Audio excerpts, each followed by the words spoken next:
আপনি কি জানেন জগন্নাথ দেব মূর্তির মধ্যে কেন হাত পা নেই?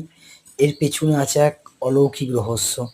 একবার স্বপ্নে জগন্নাথ দেব কি দর্শন পেয়েছিলেন এই মূর্তি তৈরি করার জন্য রাজাকে। রাজা তখন সমুদ্রে যেয়ে একটা পবিত্র কাঠের গুঁড়ি নিয়ে আসেন। এরপর তখন ওই কাঠের গুঁড়ির জন্য বিশ্বকর্মাকে আমন্ত্রণ জানানো হয়। তখন বিশ্বকর্মা রাজার কাছে আসেন।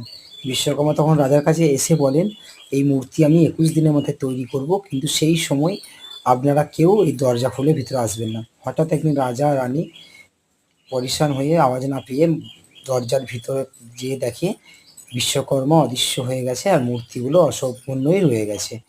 তখন রাজা এক অমৃত বাণী শুনতে পায়, এই মূর্তি পূর্ণ হয়েছে, এই মূর্তি পুজো করো। তখন থেকেই এই মূর্তি জগন্নাথ মন্দিরে পুজো করা হয়।